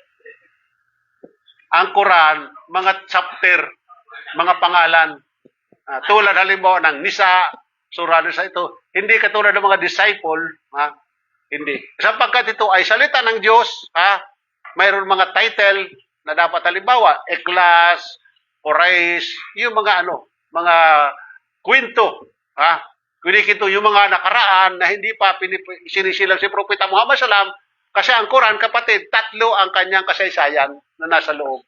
Una, yung mga nakaraan, yung hindi pa natin inaabot tulad ng panahon na lang mga tao na sila na Propeta Adam. Pangalawa, yung tawag nito, yung kaisahan ng Diyos. Napakahalaga yan. Malaman mo kung sino Diyos mo, dapat sambahin, paano natin sambahin ang Diyos natin, ilan ang Diyos natin. At yung panghuli na kasaysayan ng Quran ay ang pagdating sa kabilang buhay. Kailangan malaman natin ang ating patutuguhan sapagkat pupunta tayo roon sa ayaw at sa gusto. Wala tayong magagawa. Sapagkat ito ay hindi ka sa atin bilang tao na tayo ay tatawid sa kabilang buhay. Ang kamatayan, kapatid, hindi kinatatakutan. Bagkus ito'y pinaghahandaan, upang tayo ay magtagumpay sa kabilang buhay. Ang mundo na ito, hindi ito tagumpay kahit ikay maging milyonaryo ka pa. Kahit makasama mo pa sila Romualdez at saka Saldico. Hindi yan tagumpay, kapatid. Problemang malaki pa yan. Hindi ka makalabas mag-isa kung wala kang bodyguard. Mas masarap ang buhay natin sa kanila. Akala nyo ba? Maglakad tayo kung saan tayo gusto sa Maynila. Walang problema. Sila kaya nila yon. Mas mahirap ang buhay nila. Sa totoo lang tayo, mapalad tayo sapagkat tayo ay malaya. Sila ay nakabilanggo sila sa kanilang kayamanan. Okay lang sana kung legal nila nakuha yan. Ninakaw naman nila yan sa kabad ng bayan. So ganun, kapatid, ang aral ng Islam, napakaganda. Allahu Akbar. Okay, next. Yes. Bakit pinapayagan? Ganda lang talaga. Bigyan mo ko ng 2, bro. Bigyan mo ng 2. Napaganda ng tanong niya eh. Okay. 2 tanong niya. Kaya 2 ang ibibigay natin sa kanya. Bakit daw pinapayagan ng pag-aasawa ng higit sa isa? Oo, chapter 4, verse 3 sa banal na Quran. Basahin mo Quran, chapter 4, verse 3. Pero ang karugtong noon ang mabigat. Ang sabi ng Quran, kayo'y magsipag-isawa ng dalawa, kasi meron ka ng isa, tatlo, apat. Hanggang apat lang ha, huwag kang susobra ha. Huwag susobra. Kung gusto mo sumobra, mag-divorce ka muna ng isa. Basta hanggang apat ka lang. Apat ka lang. Hanggang apat lang. Kung magdadagdag ka uli, kinakaya magbawas ka. Pero paano babawasin ng ano ito kung halimbawa puro naman magagandang asawa mo? Diba? Maganda mga ugali. Bakit siya magbabawas? Bakit siya pa magdadagdag? Hindi pa ba sapat ang apat sa'yo? Ngunit sabi niya, kung hindi mo magagawa na maging makatarungan, only one is better. Walang ibang relihiyon sa balat ng lupa ang nagsabing only one is better, maliban sa Islam. Sa atin naman, sa Christianity, o sa pangkalahatan na, bawal mag-asawa ng higit sa isa, di ba? Ngunit ang kabit, no limit. Halimbawa, anak mo o kamag-anak mo ang ginanon, naging kabit, ano magiging damdamin mo? Itong apat na ito, kapatid, sa Islam ay lahat legal. Puro kasal lahat yan. At walang number 1, number 2, number 3. Number 1A, number 1B, number 1C, number 1D. Puro number 1 lahat yan. At lahat, kapatid, yung kinakailangan mong bigay ang katarungan. Maging pantay ka. Kapag meron ka dito, halimbawa, bahay, sa isa sa una mong asawa, patayuan mo uli yung pangalawa mo, pangatlo, pangapat. Pagbili mo dito ng kotse, bilhan mo lahat yan para pareho. Ganon din ang pagbili mo dito halimbawa ng brief, o ng kailang underwear, bilhan mo para pareho. Huwag naman halimbawa matutulog ka lagi sa bata, itong matanda na asawa mo, hindi pwede. Iiwanan mo na ito kay matanda na. Kapatid, mananagot ka pagdating sa kabilang buhay. Kinakailangan ibigay mo yung patay na karapatan. Nag-asawa ka, hindi, ang pag-asawa sa Islam ay hindi lamang pagpapakaligaya, kapatid. Malaking responsibilidad yan. At kabilang yan sa iyong pagsamba kay Allah subhanahu wa ta'ala. Kabilang yan sa pagsamba mo, ang pag-asawa sa Islam.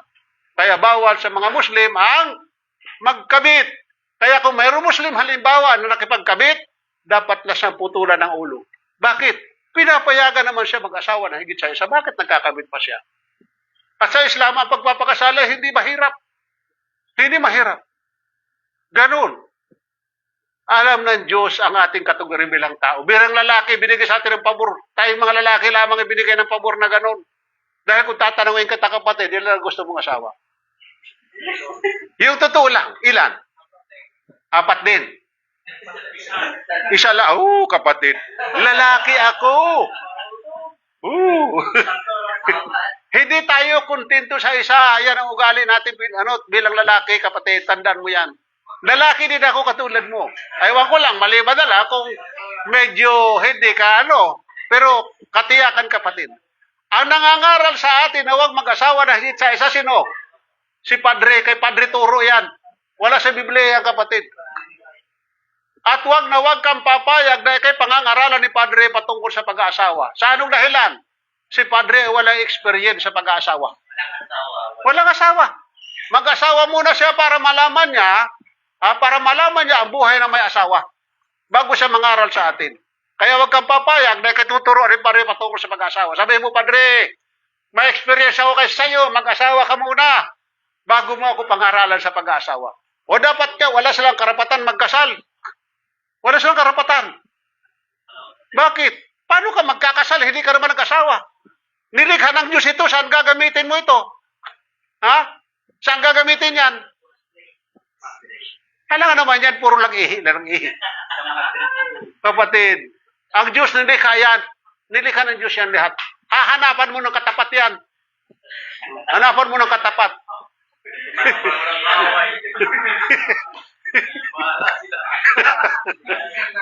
Malinaw sa'yo, kapatid? Kontento ka sa sagot ko? Allahu Akbar. Next. Yung baboy.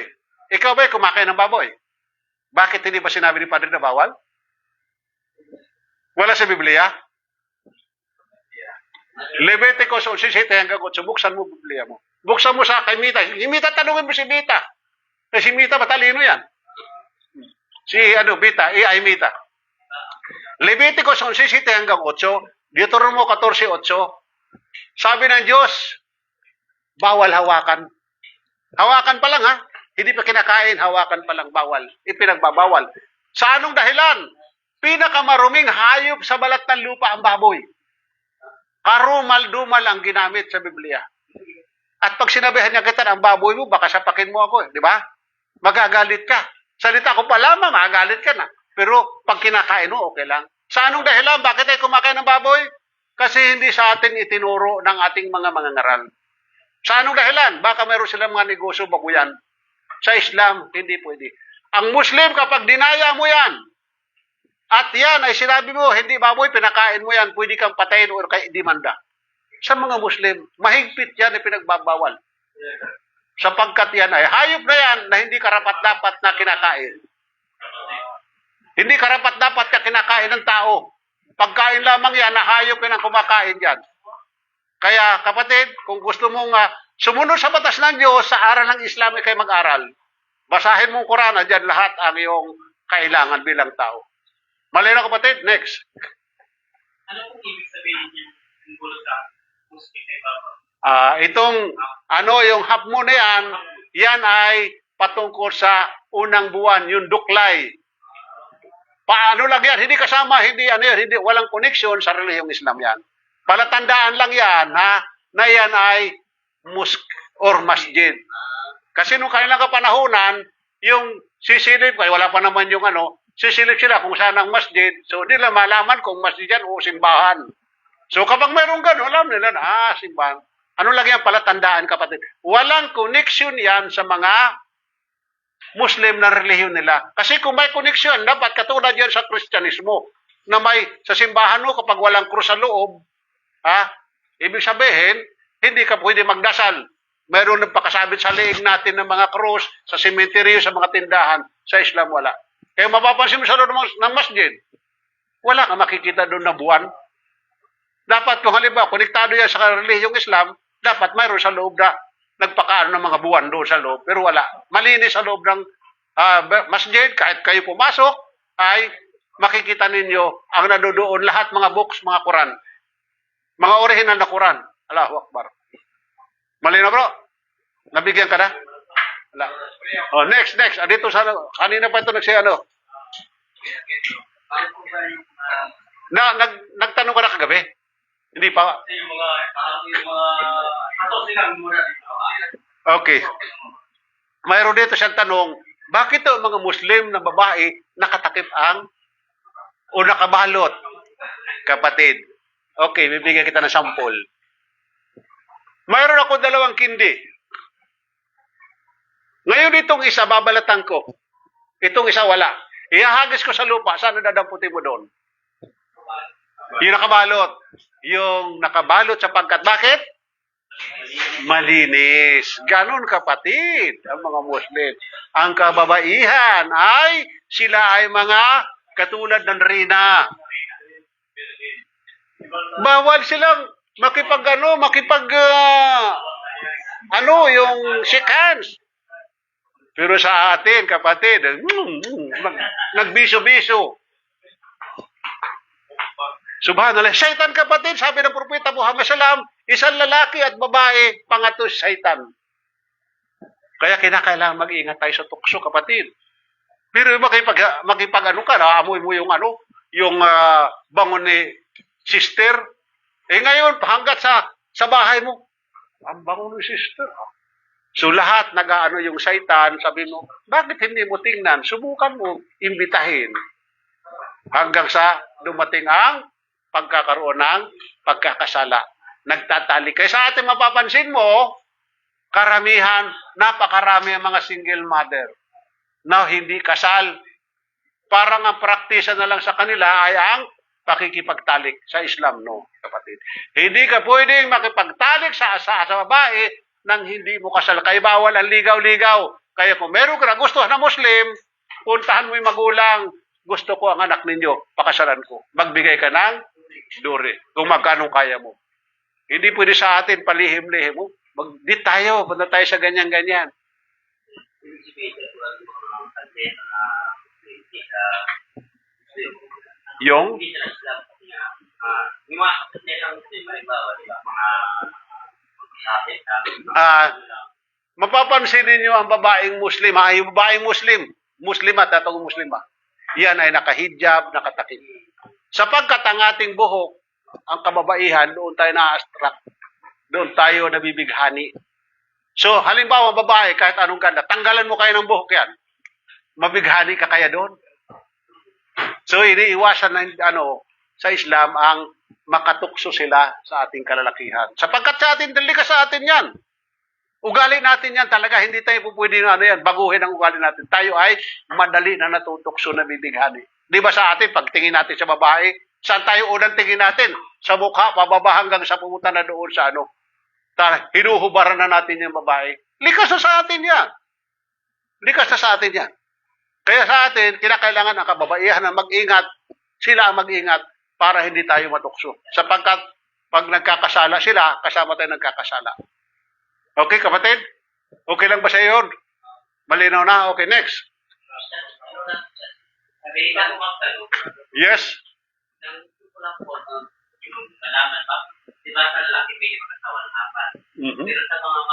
Okay, nakuha ko ng ano mo.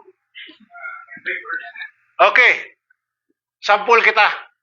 4 na lalaki. Isang babae lang.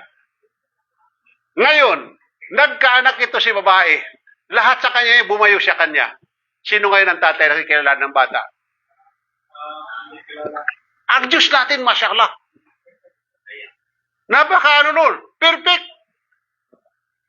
Nagkaanak ito, hindi ngayon, malaman ngayon itong bata, sinong tatay niya sa 4 na yun. Samantala, 4 kang babae, isang lalaki lang, lahat ng anak yan, alam ngayon ng bata, yan ang tatay ko. Di ba? Ang lalaki, ba't ka nag-aasawa? Upang ikay magtanim ng iyong lahi. Kaya bawal sa mga lalaki sa atin ay doon sa likod gagamitin. Bakit? Anong itatanim mo doon? Ang taniman natin dito sa harapan. Huwag sa likod, sapagkat ang itatanim mo doon, hindi tao. Hindi mo lahi. Kuha nyo, bro? Nakuha nyo? Allahu Akbar. So, malinaw ha, kapatid ha? So, naunawaan mo na, bakit ang lalaki pwede mag-asawa ng 4, samantala ang babae hindi? Kahit anong gawin talaga, cannot be. Kahit anong gawin, hindi po pwede. Napakalabo mangyari. Magulo. Tama yun. Magtanong ka sa gusto mong itanong, sapagkat ang pagtatanong, ibig sabihin, mayroon kang hinahanap. Pero kapag hindi ka nagtanong, wala kang hinahanap. Yes.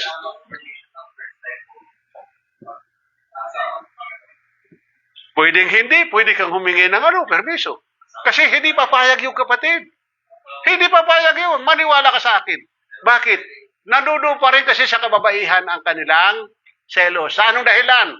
Unang-una kapatid, ang budget, gusto ni Mrs. nasulo sa kanya, ayaw na may kahati. Likas na sa kababaihan niya, kapatid. Pero kung meron siyang kaalaman sa Islam, alam mo, napakaganda na meron ka, halimbawa, duayan tawag doon. Meron ka kasama sa paglalaba, di ba? Pag-aalaga ng mga bata. Hindi ka magsusulo. At sa halimbawa, may sakit ka. Hindi ka pwedeng gamitin ni Mister. Hindi yung isa, may reserba. Ikaw naman. Kaya pabor dito sa kalalakihan, nakala niyo ba? At sa kababaihan pa rin. Bakit? 4 ang asawa niya, halimbawa. Ngayon, alam ngayon itong asawa niya kung saan pupunta ang kanyang asawa.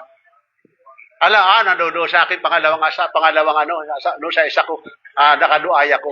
Ngayon kung halimbawa naman, itong 4 na kabit naman, ito si original na ito, hindi niya alam kung saan ang kanyang pupunta, ang kanyang asawa kung saan pupunta na kabit. Tiyak na ang kabit ng kanyang asawa, mayroon din ibang kabit yun. Kung may sakit ito, nakabit, gumamit kayo si Mister, paggamit sa kanya, mahahawa sa sakit. Yung kapatid ang pagkakaiba. ng kabit at saka yung asawa. At ang babaeng Muslim, kapatid, iwanan mo naman how many years yan. Pagbalik mo, siya pa rin yan. Hindi ka tataihan sa ulo.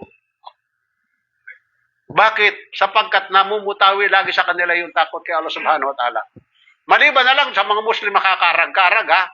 Pero pag Muslim na nagsasala, hindi niya sisirain ang kanyang sala. Papahalagan niya yan. Pati ang kanyang dangal ng kanyang asawa, pangangalagaan niya yan. So ganoon, kapatid, ang aral ng Islam, ang kababaihan. Kaya kung gusto niyo mag-asawa kayo ng Muslim. Yung matino, ha? Yung nagsasala. Huwag yung Muslim nakakarag-karag, ha? Yung ganun-ganun sa yung nagpapatiktok-tiktok na halos ano lang yan. Muslim sa kanyang dila, ayos sa kanyang sarili lamang yun. Hindi wala sa kanyang Islam. Okay? Malinaw sa'yo, bro? Nabigyan mo na? Next. Kanina ka pa, hindi ka pa nagtanong. Paano niyo po nalalaman na yung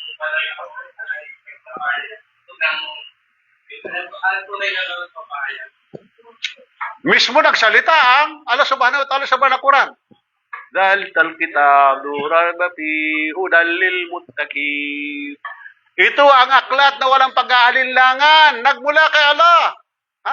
Mismo ang nagsasalita ang Quran. Chapter 2, verse 2 sa banal na Quran. Mismo, inamin niya. Ang Biblia ba natin sinabi na itong aklat na ito ay nagmula sa Diyos? Wala. Maliban sa Quran, kapatid. Yan ang pagpapatunay. Marami yan, mga tatak pa dyan. Marami nakasulat pa dyan, patungkol nagpapatotoo na yan ay nagmula kay Allah subhanahu wa ta'ala. Yung pa lang ang pinakamadali kong naipaliwanag sa iyo. Chapter 2, verse 2 sa banal na Quran. Bigyan mo ka ng Quran dyan. Buksan mo yung Quran yan.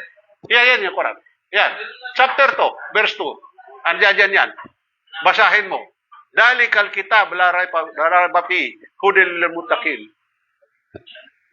Sa unang chapter yan. Okay, next. Yes. Of course. Si Propeta Muhammad ang last prophet, so sinundan niya si Jesus. Ang purpose nito, ang kanyang mission, ang aral na wala ni Jesus, ibinalik ni Propeta Muhammad sallallahu alaihi wasallam. Siya ang huling propeta hanggang sa dulo ng panahon. Sa kanya ibinigay ang batas, yung last na batas upang itong ating sundin. Kaya doon sa bersikulo na sa Biblia na sabi ni Jesus, ako ang daan, buhay at katotohanan, hindi ka makakapuro sa karyan ng langit, kundi sa magitan ko. Chapter John 14:6 sa banal na sa Biblia, yun ay totoo yun na sinabi ni Jesus na ako ang daan, buhay at katotohanan. Bakit? Lahat ng propeta, kung saan ka nabuhay, sila ang daan, buhay at katotohanan. Hindi ka makakapuro sa karyan ng langit kung hindi sa magitan. Ibig sabihin, kung hindi mo sila susundin, kapatid. Kung nabuhay ka sa panahon ni Abraham, i-apply natin ang chapter ng banal na Biblia na yan, ang John 14:6.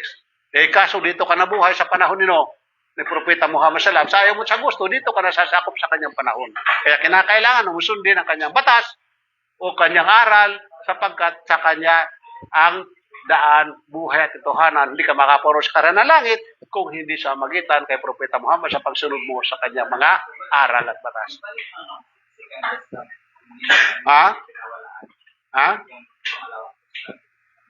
Walang testament? Anong testament? Ang Quran, kapatid, walang isa lang ang Quran. Isa lang. Ang Bible, kapatid, hindi nagpadala ang Diyos ng Biblia. Walang Biblia ang ipinala ng Diyos. Ang iyong nababasa na Biblia, mga sulat ni Pablo, sulat ni hindi pa sila sumulat. Ayon pa kay Pablo, ayon kay Lucas, ayon kay Mateo. Ngayon, sino ang sumulat niyan? Kasi mismo si Mateo, hindi siya sumulat. Si Pablo mismo, sabi niya, ayon kay Pablo. Ibig sabihin, may sumulat pa bukod kay Pablo. At ang nasunod mo, kung ikay Kristiyano ka, aral ni Pablo, hindi aral ni Jesus. Kung tutuusin, kung ikay Kristiyano, ikaw ay matatawag na Antikristo. Hindi ka sumunod kay Jesus. Wala kang nasunod sa aral ni Jesus. Bagkos, ang sinunod mo, si Pablo. Sapagkat nakapasok ka doon sa aral niya, yung 14 na sulat ni Pablo nakapasok sa Bagong Tipan, yun ang ginagamit ngayon na batas na pinagkuhanan ng doktrina ng mga Kristiyano. Nandoon, nakasulat doon, si Jesus ay anak ng Diyos, o Diyos ng katawang tao. Yan, lahat yan yung mga aral na nakakarating sa atin. Mula kay Pablo yan, kapatid. Hindi aral ni Jesus, tandaan mo yan. At hindi Jesus nangaral ng Biblia ang gamit. Mayroong kasulatan si Jesus na dala-dala, tinatawag sa Arabic na Ebanghelyo or Angel or Ebanghelyo ni Jesus. Ngunit ang tanong, nasaan ang Ebanghelyo ayon kay Jesus sa Biblia? Bakit wala doon? Magtataka ka, bakit wala doon nga naman? Ang Ebanghelyo ayon kay Jesus. Bakit? Kapag nabasa mong Ebanghelyo ni Jesus, kailangan hindi ka maging Kristiyano. Kaya no? Ebanghelyo ayon kay ano? Ebanghelyo ayon kay Barnabas. Hindi pa kay Jesus, kay Barnabas pa lang. Paano pa kaya Ebanghelyo ayon kay Jesus? Nagsasaysay doon na siya ay propeta lamang. Siya ay sinugo lamang sa kanyang lahi. Ang lahing Israelitas, doon siya nagmula. Malinaw siya, kapatid? Sigurado ka? Parang nalungkot ka doon sa ano. Nabigyan mo na? Next. Teka, yung hindi pa nagtanong, yung hindi pa nagtanong. Hindi ka pa nagtanong kagabi? Sige. Kagabi? Oo, Ikaw din nagtanong. Bakit hindi ka tanong kagabi? Galit ka ba sa akin? Sige.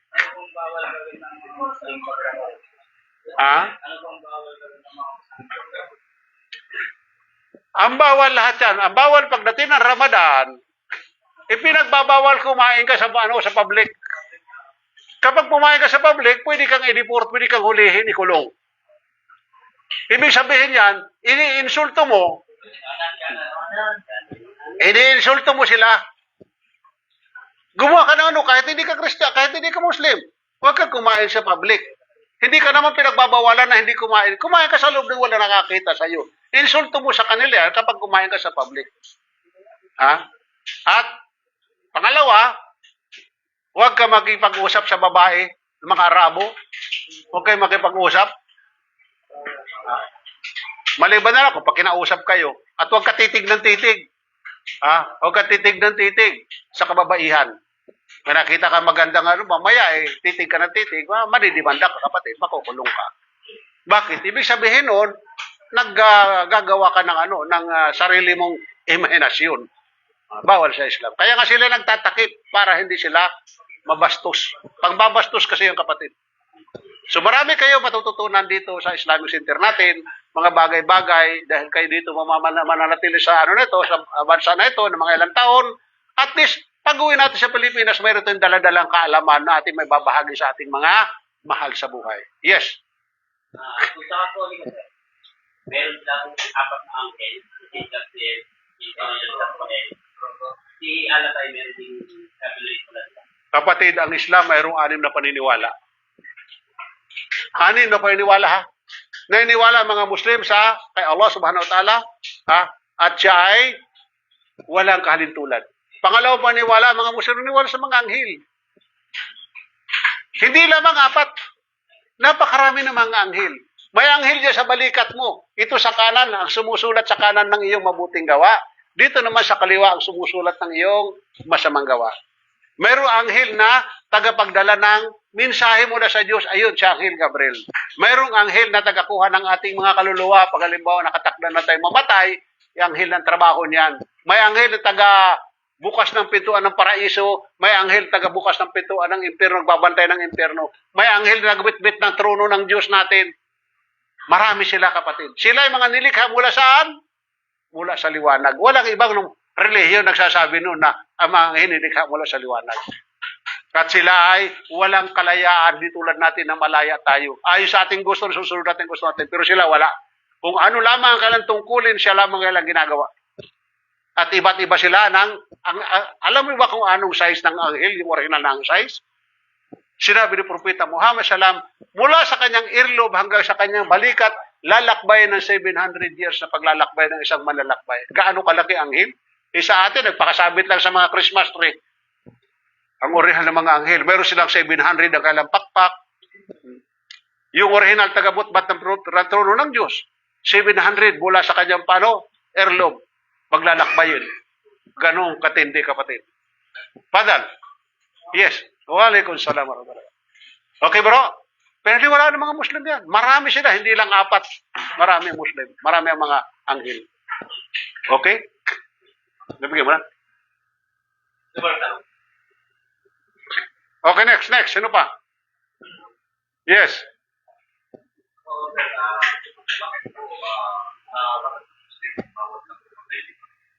Lahat naman kapatid. Yes.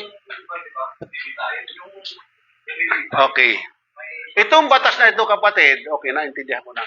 Ang batas na ito ay batas ng Diyos, hindi batas ni Propeta Muhammad Sallallahu Alaihi Wasallam. Kaya mapapansin mo dito sa Saudi Arabia o sa mga Muslim country, dito, pigil ang sarili mo gumawa ng krimen. Dahil alam mo na kahit pupugutan. Eh sa atin, nagmamalaki pa, nakapatay siya. Halimbawa nangyari sa iyo, pamilya mo, ano kayo magiging damdamin mo? Pero kung halimbawa naman pinatawad, halimbawa pumatay na, yung kanyang pinatay, walang problema. Pag pinatawad siya, walang problema. Halimbawa, pinatay mo ako, ang anak ko. Tapos pinatawad kita, walang problema. Iyon ang batas ng Diyos. Pero kung hindi ako pumayag, kahit ikaw ano ka pa, kahit anak ka pa ng prinsipe. Meron dito pinugutan. Anak ng prinsipe. Sapagkat dito, umiiral dito yung batas ng Diyos. Ang Diyos, pag pantay-pantay. Wala dito sinisino, anak ka ng prinsipe, ano ka? No.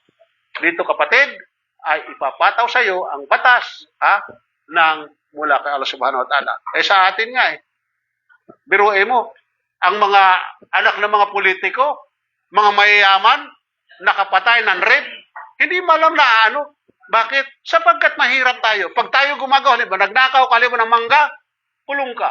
Pero nagnakaw ka ng malita, lakas ng may security ka pa. Kumpleto, Ricardo.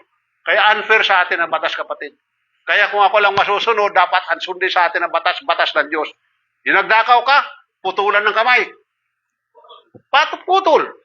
Kung halimbawa, nagnakaw ka ng putulan dito. Kung malaki-laki, dito. Kapag maging sa Biblia, nandiyan sa Biblia. Kung nagkasala ang kamay mo, putulin ang kamay mo. Kung nagkasala ang mata mo, duklatin ang mata mo.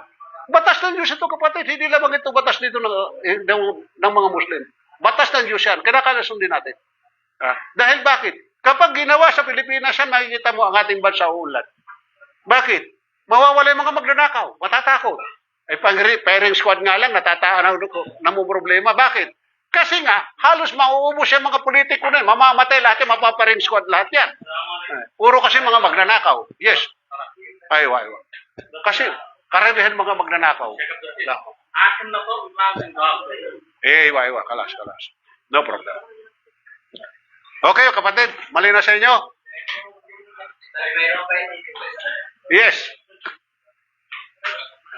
Simitang ka,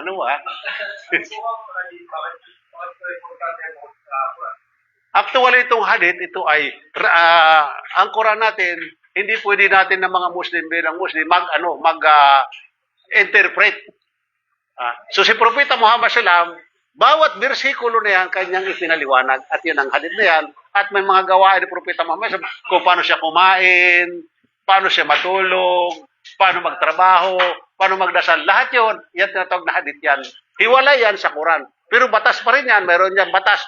Mayroon yan mga salita ng Allah Subhanahu wa Ta'ala na wala sa Quran. Tinatawag sa hadith Qudsi. Okay? Mayroon tayong mga hadith dito. Napakagandang aral niya, kapatid. Okay? Malino sa'yo? Allahu Akbar. So, magsasala muna kami. Kayo magmuni-muni dito muna. Ngayon yung gustong sumama na magsala, yung kagabi, nagsada, pwede kayo sumama, walang problema. Okay lang? Kung hindi naman, stay lang kayo dito at pagkatambalik natin, inshallah, itutuloy natin ang ating question and answer. Okay? Yes. Mayroon dito mga nagsada, 15 sila, pero nasa kanila kung halimbawa, hindi sila willing na mag-attend, magpunta ng masjid, para makita rin naman ninyo ang loob ng masjid, ano bang nasa loob. Pero kayo, willing na kayo pumunta doon, wala problema. Ibig sabihin nun, wala na kayong hadlang. Pwede kayo kung gusto nyo sumama. Walang problema. Iwanan nyo lang mga gamit dito, wala nang magagalaw siya. Magpaturo kayo ng pagudo dito sa sa kusina natin, yung gustong magsagawa ng sala, Pwede dalhin ninyo ang inyong mga gamit. Pwede bag ni dalhin.